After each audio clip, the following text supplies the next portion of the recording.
So hey guys, welcome back to my YouTube channel Personality Story. And as some of you may know, I'm have been away for a really long time, like about 3 years. And I'm really sorry that I haven't been giving, really active updates in those years. But I just want to, give a brief update now regarding what happened and also regarding where my channel is going to be.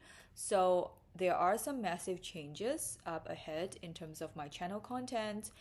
Okay, first up, so what have I been doing? Just a very brief summary. What happened was I was trying to move back to the States after, the whole COVID thing happened.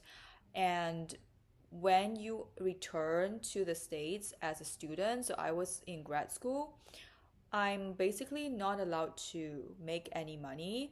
And back in the days, like my channel had a little bit of monetization, but even if there's no monetization, it's just like safer to not be making any, YouTube content because as a student, you are not supposed to work, right? So, and then after that, there's a lot of like immigration procedures.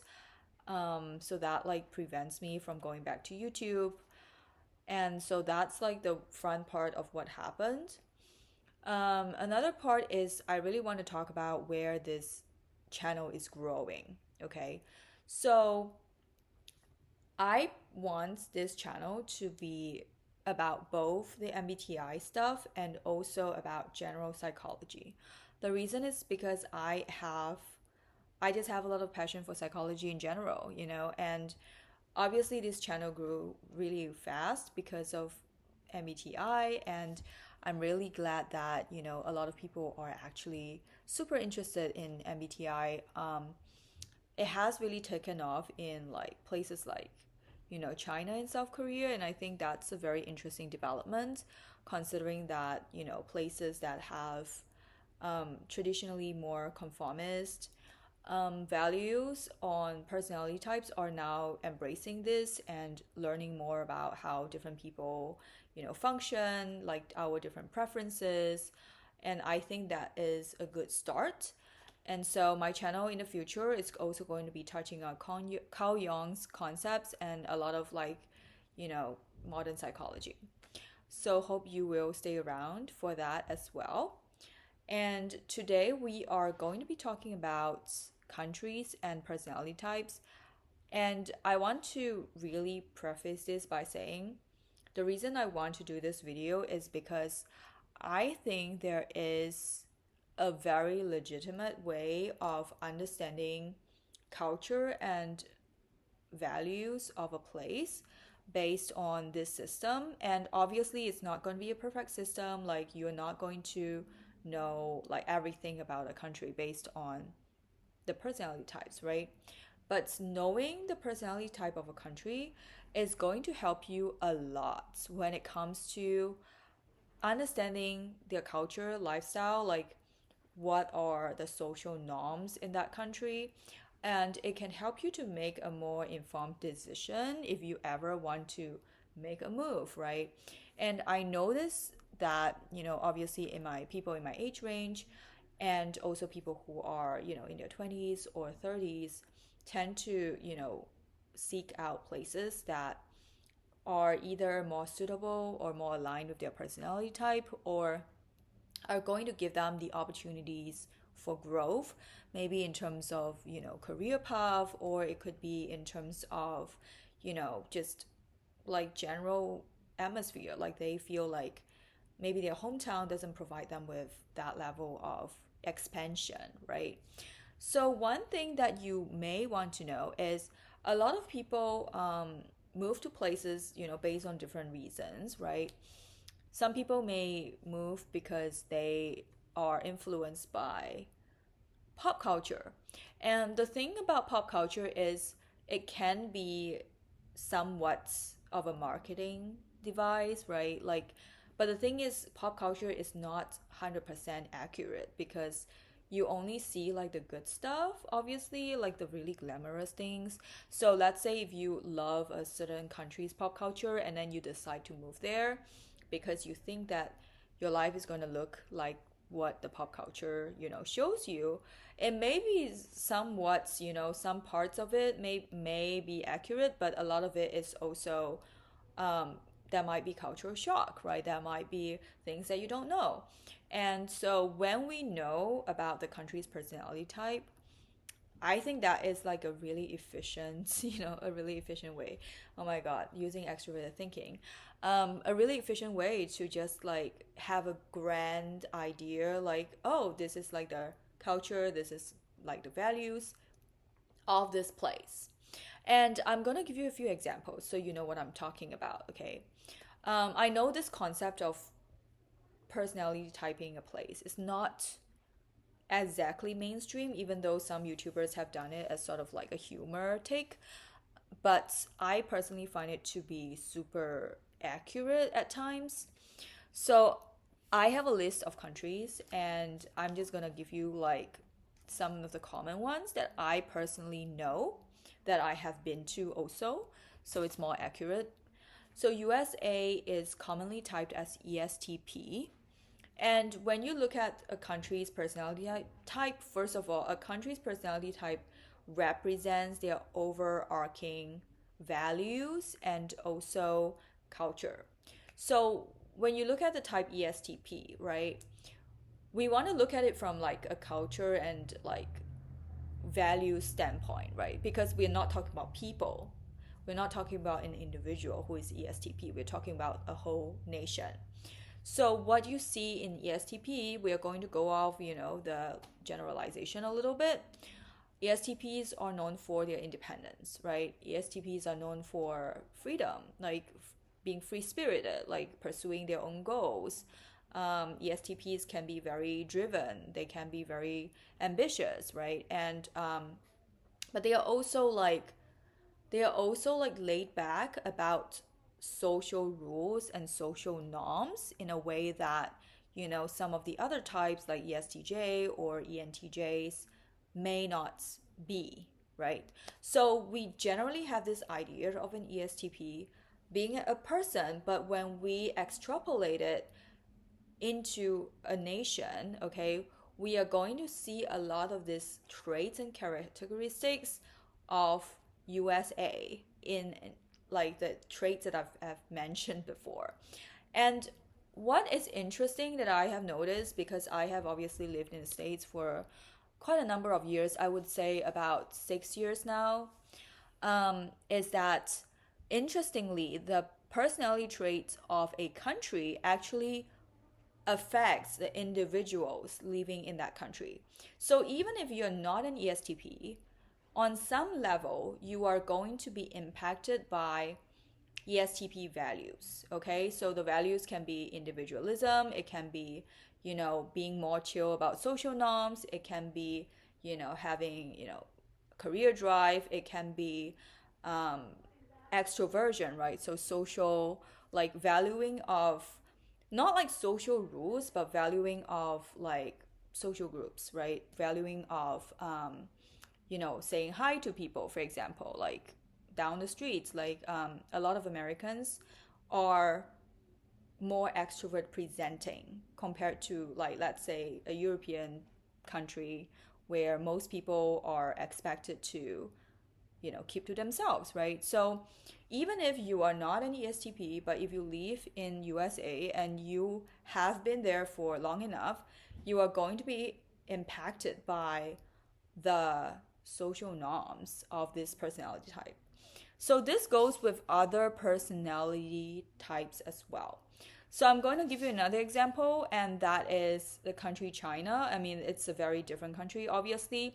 And China is commonly typed as an ESTJ, and that means they are a lot more valuing of things like efficiency.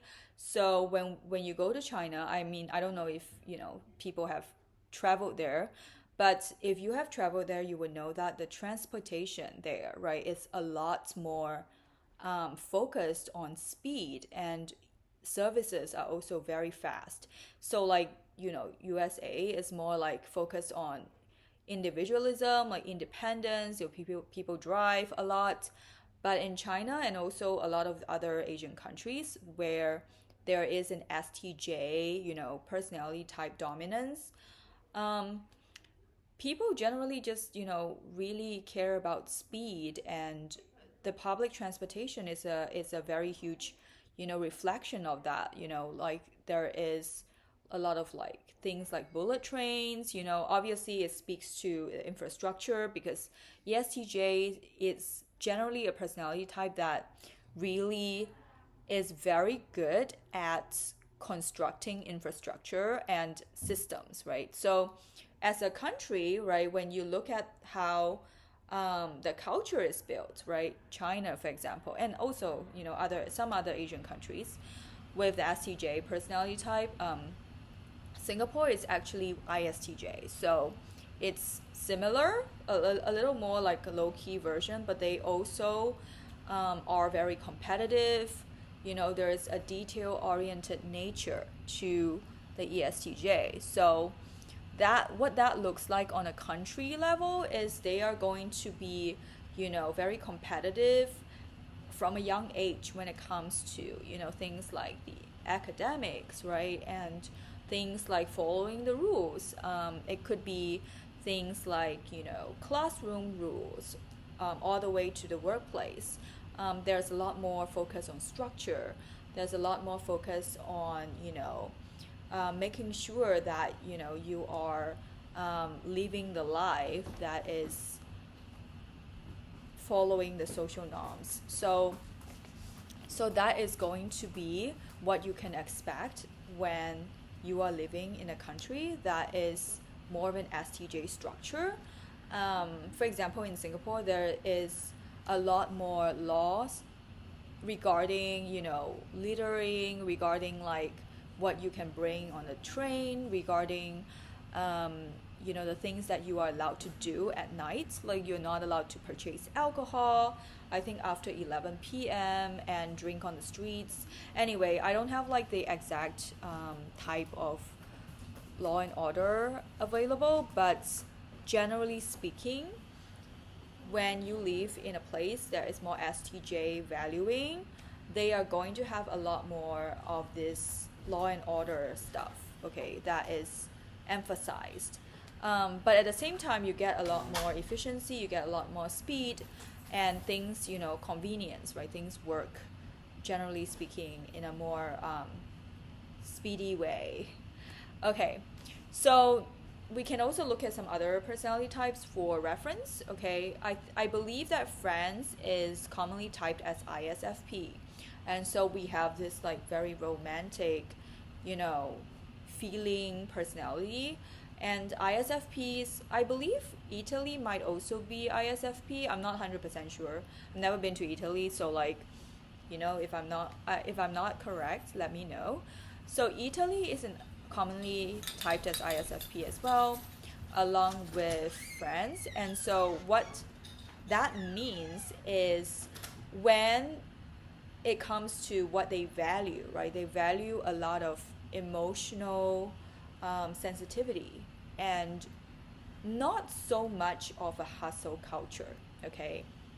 So the interesting thing is I have worked with Italians on a project, and back when I was in Asia, and we are always the ones, in fact not me but my ex-boss, right, was always the one rushing them, to finish the project. And they are a lot more focused on, we have to get off work at a certain time, and there's not a focus on hustle culture as much. So they are more focused on, making sure that things are done well and things take their natural course of time.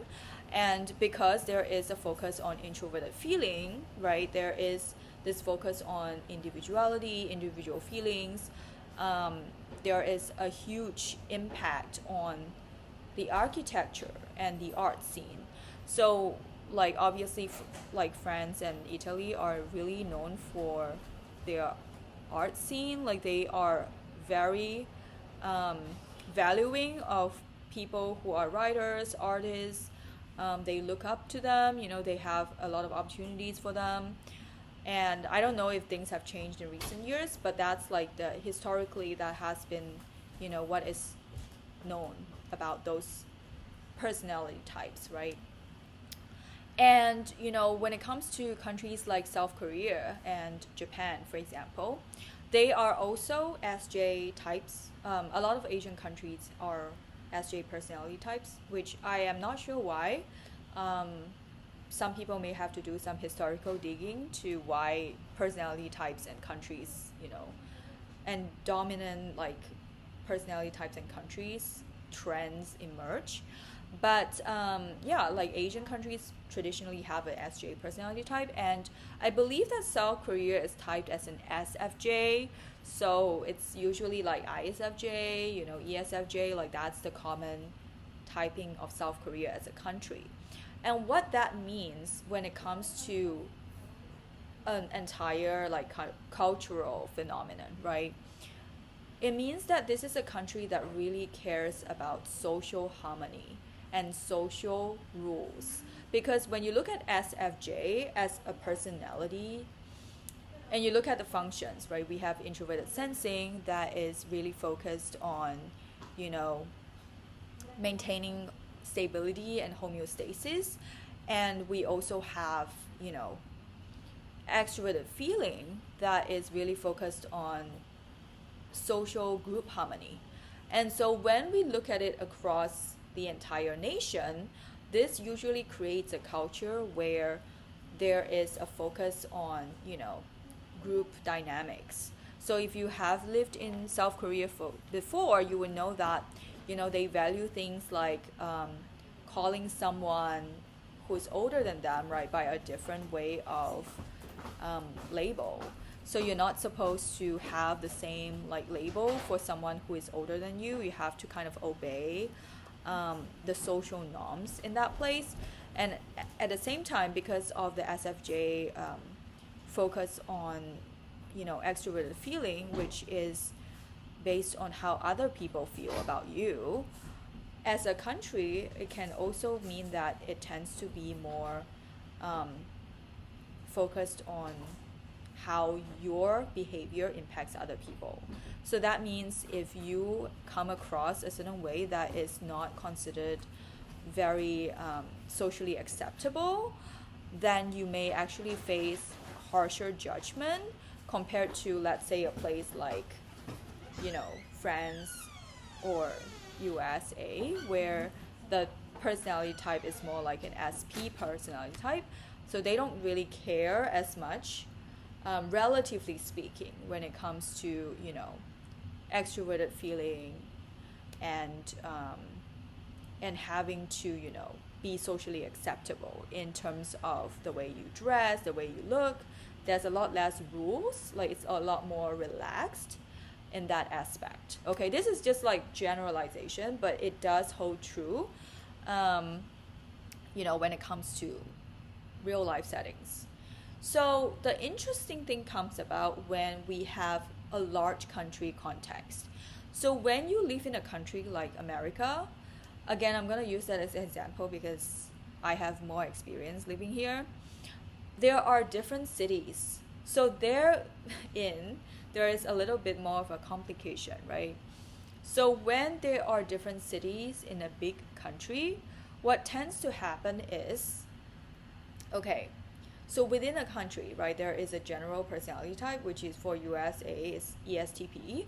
And if you want to know, their Enneagram type is 8. So they are like a very driven kind of ESTP. Okay, so there's a little bit of a hustle culture here as well. And entrepreneurship, right? So that means, okay, there is a overarching ESTP valuing culture, but at the same time, where you live has its own culture that can be a combination with the overarching culture. Okay, so I'm going to give you an example. Let's say if you are in the US and you live in San Francisco, that is going to be a very different cultural experience compared to if you live in New York City. Okay, so the reason is because they have different personality within the cities, because large countries are a lot more diverse. They tend to be, right, when it comes to little parts of the country. So New York City, I would say it's more of an ENTJ personality, I have lived there for a few years. Enjoyed some parts of it. It's very also very fast moving. Any country that has like the TJ, like extroverted thinking going on, they tend to be, or cities, right? They tend to be like focused on career, fast paced, hustle culture, focused on like being like more hardcore. People are more direct. So cities is the same thing. New York City is full of people who are more driven in their careers. They tend to be more direct when they speak. They don't beat around the bush. So there can be pros and cons depending on what you value.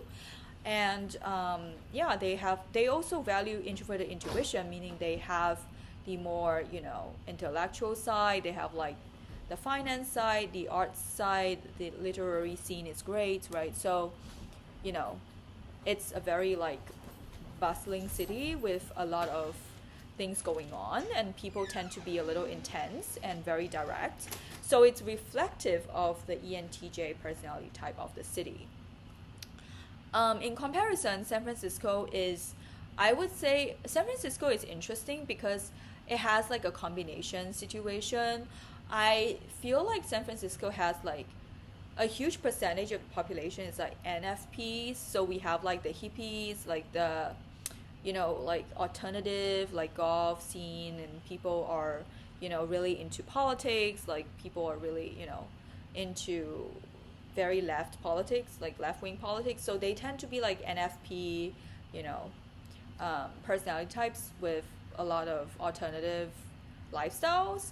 And at the same time, we have like a tech boom, right? Because of these, tech bubble, AI and all those stuff. And I don't really know exactly. I think that tech world, it can be like a combination of like NTP and STJ, depending on which company we are talking about. But let's just say it's an MTP personality. Okay. So for San Francisco, when you go there and when you interact with people there, you're going to get a very different vibe. People are a lot less direct.